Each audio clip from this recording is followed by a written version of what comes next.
ओम नमः शिवाय। प्रिय भक्तजन, आज भाद्रपद मासिक शिवरात्रि का व्रत है। आप सभी को शिवरात्रि की ढेर सारी शुभकामनाएं। मासिक शिवरात्रि हर माह कृष्ण पक्ष की चतुर्दशी तिथि को मनाई जाती है। यह तिथि भगवान शिव को समर्पित होती है और इस दिन व्रत रखकर श्रद्धालु उनकी विशेष पूजा करते हैं। धार्मिक मान्यता है कि मासिक शिवरात्रि पर भगवान शिव की कृपा से सभी पापों से मुक्ति मिलती है और जीवन में सुख, शांति व समृद्धि का आगमन होता है। शिवरात्रि की पूजा निशिता काल में होती है। आज का शुभ मुहूर्त है 21 अगस्त 2025 को रात 12:02 से लेकर 12:46 तक। इस शुभ समय पर भगवान शिव को पंचामृत से अभिषेक करें। पंचामृत में दूध, दही, शहद, घी, शक्कर और गंगा जल ना भूलें और अंत में गंगा जल से अभिषेक करें। इसके बाद बेल पत्र, धतूरा, आक का पुष्प आदि चीज अर्पित करें और भगवान शिव को भोग अर्पित करें। अंत में आरती करें और कथा अवश्य सुनें। भगवान शिव और माता पार्वती का ध्यान करते हुए हम सब शिवरात्रि व्रत कथा का श्रवण करेंगे। पौराणिक कथा के अनुसार प्राचीन समय में चित्रभानु नामक एक शिकारी था। भगवान शिव का ध्यान करते हुए कथा को सुनिए। वह रोज जंगल में जाकर शिकार करता और ऐसे ही अपने परिवार का पालन पोषण करता था। चित्रभानु उसी नगर में रहने वाले एक साहूकार का कर्जदार भी था और आर्थिक तंगी के कारण ऋण नहीं चुका पा रहा था। एक दिन साहूकार ने गुस्से में आकर चित्रभानु को शिव मठ में बंदी बना लिया। संयोग से उसी दिन मासिक शिवरात्रि थी। मासिक शिवरात्रि के कारण शिव मंदिर में भजन और कीर्तन हो रहे थे, जिसका बंदी शिकारी चित्रभानु ने पूरी रात आनंद लिया। अगली सुबह साहूकार ने शिकारी को अपने पास बुलाया और ऋण चुकाने के लिए कहा, जिसके बाद शिकारी चित्रभानु ने कहा, सेठ जी, मैं कल तक आपका पूरा ऋण चुका दूंगा। शिकारी के वचन को सुनकर सेठ जी ने उसे छोड़ दिया। सेठ से आजाद होकर शिकारी शिकार के लिए जंगल में गया, किंतु पूरी रात बंदी गृह में भूखा प्यासा होने के कारण वह थक गया और शिकार की खोज में जंगल में बहुत दूर आ चुका था, जहां से उसे लौटने में सूर्यास्त होने लगा, जिसके कारण उसने सोचा आज तो रात जंगल में ही बितानी पड़ेगी। ऊपर से उसे कोई शिकार भी नहीं मिला था जिसे बेच वो सेठ जी का ऋण चुकाता। यह सोचते सोचते वह एक तालाब के पास पहुंचा और भरपेट पानी पीकर सुस्ताने के लिए एक बेल के पेड़ पर चढ़ गया, जो उसी तालाब के किनारे पर था। उसी पेड़ के नीचे एक शिवलिंग था, जो पत्तियों से ढके होने के कारण नहीं दिख रहा था। कर्ज चुकाने और परिवार के लिए खाना लाने की चिंता में व्याकुल शिकारी चित्रभानु पेड़ पर बैठे बैठे बेल पत्र को तोड़ तोड़ कर नीचे गिराए जा रहा था। संयोगवश वो सभी बेल पत्र भगवान शिवलिंग पर ही गिर रहे थे। शिकारी चित्रभानु रात्रि से लेकर पूरे दिन भूखा प्यासा था, जिसके कारण उसका मासिक शिवरात्रि का व्रत हो गया था। कुछ समय बाद उस तालाब पर पानी पीने के लिए एक गर्भवती हिरणी आई और पानी पीने लगी।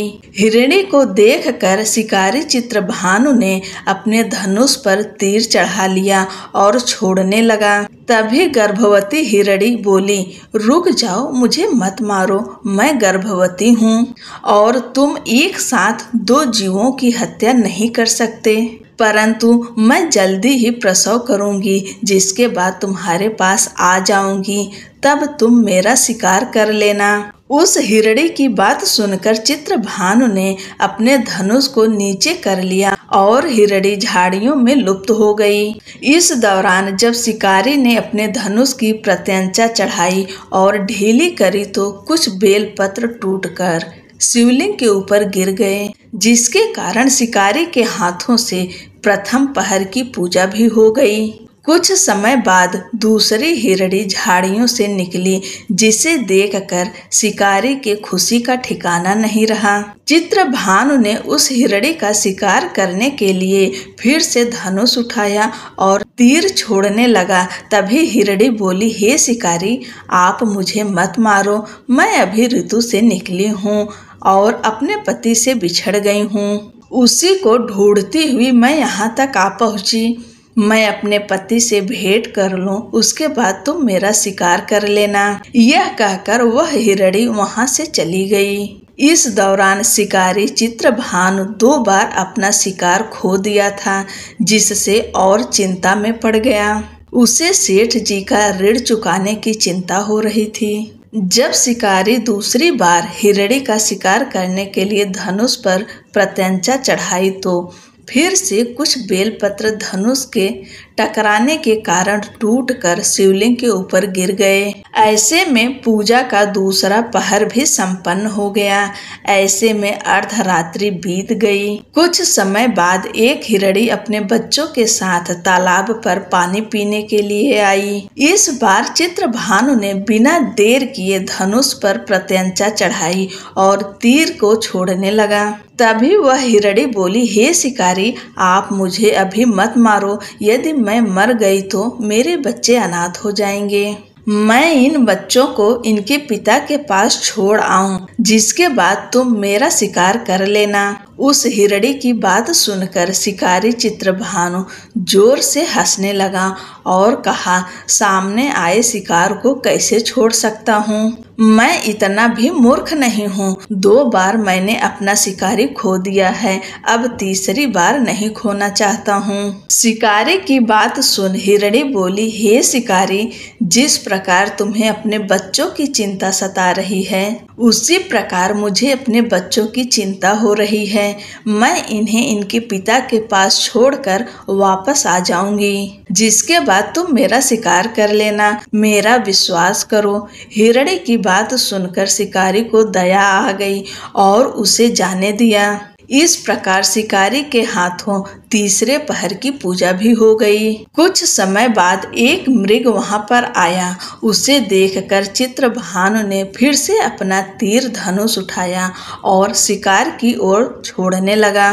तभी मृग ने बड़ी विनम्रता से बोला, हे शिकारी, यदि तुमने मेरे 3 पत्नियों और छोटे बच्चों को मार दिया है तो मुझे भी मार दो, क्योंकि उनके बिना मेरा इस दुनिया में कोई नहीं है। यदि तुमने उनको नहीं मारा है तो मुझे भी जाने दो, क्योंकि मैं उन 3 हिरणियों का पति हूँ और वो मेरी ही तलाश कर रही हैं। यदि मैं उन्हें नहीं मिला तो वो सभी मर जाएंगे। मैं उन सभी से मिलने के बाद तुम्हारे पास आ जाऊंगा, जिसके बाद तुम मेरा शिकार कर सकते हो। उस मृग की बात सुनकर शिकारी को पूरी रात का घटना चक्र समझ आ गया। मृग ने शिकारी से कहा, मेरी 3 पत्नियां जिस प्रकार प्रण करके गई हैं, उसी प्रकार वो वापस आ जाएंगी, क्योंकि वो तीनों अपने वचन की पक्की हैं। और यदि मेरी मृत्यु हो गई तो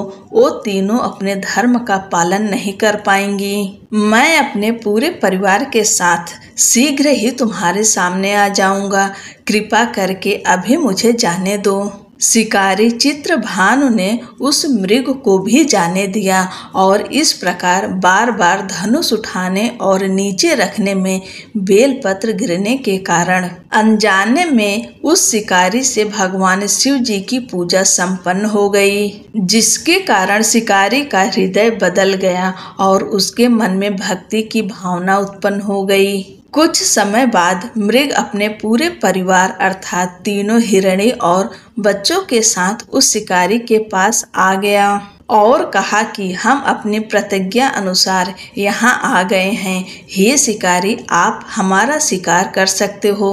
जंगल के पशुओं की सच्ची भावना को देखकर शिकारी चित्रभानु का हृदय पूरी तरह पिघल गया और उसी दिन से उसने शिकार करना छोड़ दिया। अगले दिन वो नगर लौटा, किसी और से उधार लेकर सेठ जी का ऋण चुका दिया और स्वयं मेहनत मजदूरी करने लगा।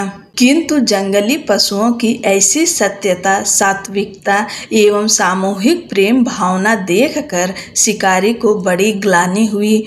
उसके नेत्रों से आंसुओं की झड़ी लग गई। उस मृग परिवार को न मारकर शिकारी ने अपने कठोर हृदय को जीव हिंसा से हटा सदा के लिए कोमल एवं दयालु बना लिया। देवलोक से समस्त देव समाज भी इस घटना को देख रहे थे।